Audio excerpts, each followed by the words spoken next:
14 years old. I just had a hard day at school. My mum sits me on the sofa and tells me, "Shaun, I've got something to say to you. It's Nick." I know he's out in Iraq at the time, so it can't be good news. I just hope that it's not the worst. She said he's okay. He's been involved in a car bomb. He's in shock. He's perforated his eardrums, and he's got a lot of frag from the glass. But he's okay. He's going to be all right. Now, I looked up to my older brother and my granddad and my great-granddad, who all served in the same regiment. And when I was old enough, I was going to do the same. 16 I needed to be. I had a year left. 16 come. I went to Basenborn. It was junior training. I was going to be a professional soldier at the age of 16. I had a lot of growing up to do. I knew that the Afghanistan campaign was on at the time, and we heard in the news and the radio that people were losing their lives on a daily basis. I just kept it to the back of my mind that, hopefully I'll do my job and it won't be me. I knew that I'd be going out at the age of 19. I had 3 years training. I knew that part of my job was going to be Balun man. Well, a Balun is a metal detector that picks up IEDs in the floor. And one of my other passions was driving. They put me through so many driving licenses in them 3 years. To be a Mastiff driver in Afghanistan at the age of 19, in charge of 10 men, was a daunting task, but I knew I was going to do a good job. We were told that we were going to a place called Nadi Ali, and we were going to be spending 5.5 months there. Well, them 5.5 months were going to be the hardest months that I'd ever have to do in my life. We were 2 weeks before the end of my tour. We'd had a lucky tour. There was a few injuries, but no one had lost their lives. We heard on the radio one day that one of our good friends had been killed. And it brought it home to me that, there was 2 weeks left, but we were still in a war zone. It was 6 days before the end of my tour, and we were going out on a routine foot patrol to resupply a patrol base that was a couple of 100 meters away from us. I was the Balun man for my section that day. So as I would go with the Balun, the metal detector, I'd sweep it from left to right, right to left, to try and create a big enough pathway so my guys wouldn't step on any IEDs. I'd seen one of these poppy stacks on the side of the road. In previous operations, we'd found weapons, ammunition, and IED components hidden in these huge poppy stacks. Now, these poppy stacks were last year's harvest of opium, and they were now brown sticks ready to be used for firewood. Part of my job was to go and check it out with the metal detector, and I could see poking out the side was an RPG tail. I knew what it was because we'd had so many fired at us. I go up to the tail and I pull it out. It's like a flight of a dart, but it's just the tail. The warhead's been exploded. I bag it up for forensics and I throw it to my section commander and I say, "I'm going back in." As I sweep over the poppy stack with the metal detector, I realise there's nothing in there and turn back around to go and join my section. And this huge bang went off beside me.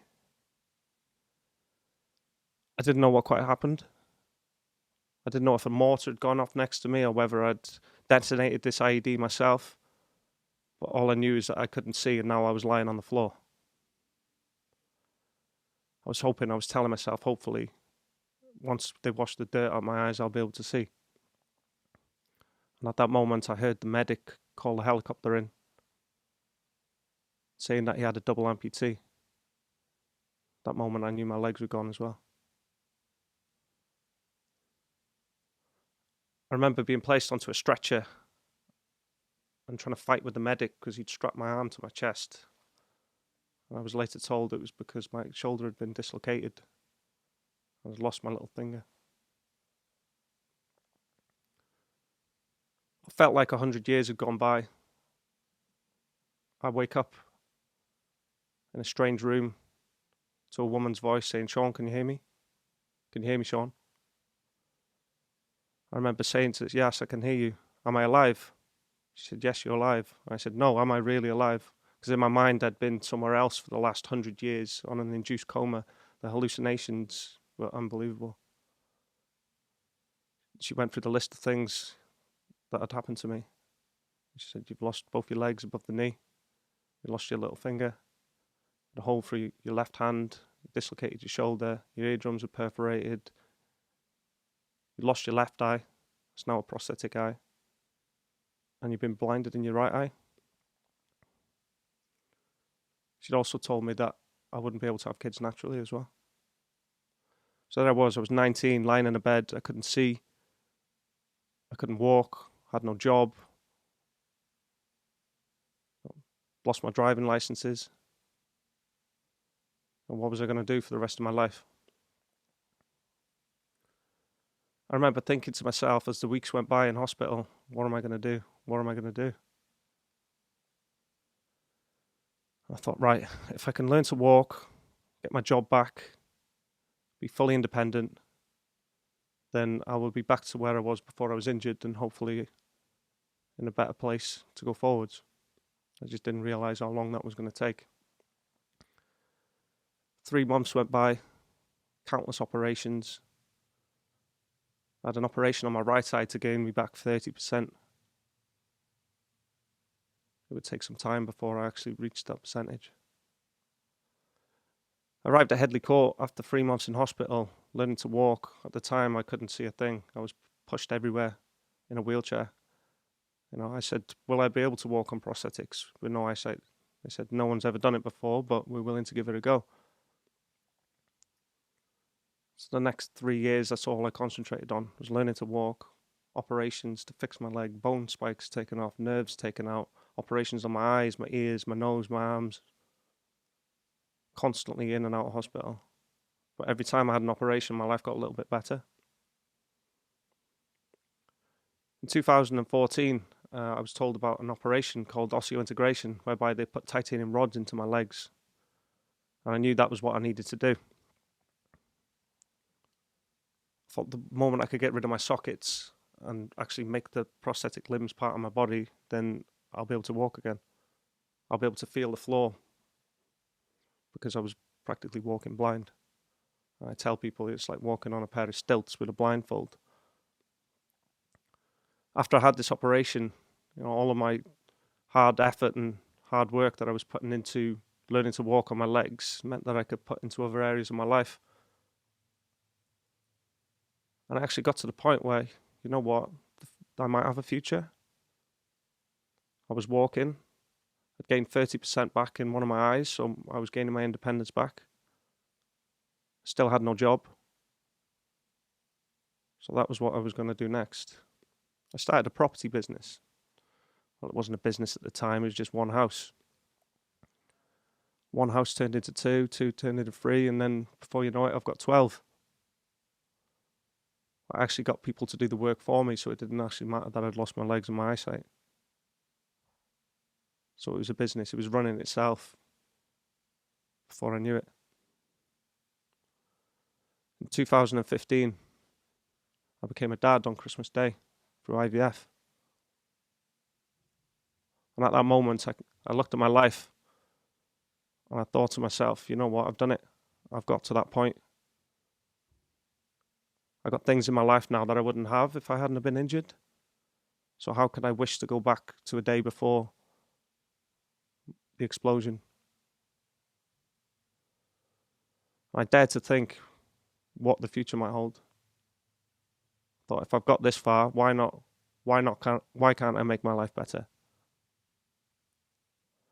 I decided to raise money for charity and set myself goals and challenges on my legs for my rehabilitation. And I needed to get the word out of what I was doing. So I learned to tell my story. My story helped inspire others, helped me deal with what I've been through. And the charity walks and things that I was doing were helping me with my rehabilitation and raising money for charity. A local prison was being built in Wrexham at the time. And I offered to come in and speak to some of the veterans at the prison. They invited me in and asked me how would I feel if they named the prison wing after me, to show my triumph over adversity and my rehabilitation, that anybody can rebuild their lives after something traumatic happening. I took part in a TV program called Without Limits. I thought that if I could trek across the Australian outback, then no challenge was ever going to be too big for me. The amazing power that I had, that I learned to tell my story, meant that I could go and teach and tell people how to overcome something like this. And the stories and things that people told me about their own challenges and that I'd helped them was amazing. The last 2 years have been the best years of my life. 2019, I received the news that I was in the New Year's Honours List, and that I'd been given a British Empire Medal for my work with the veterans in Burren Prison and all the charity work that I'd done throughout my rehabilitation. I take a look at my life now, and I say I've done it. That day in that hospital where I thought if I could make my life better, I've actually done it.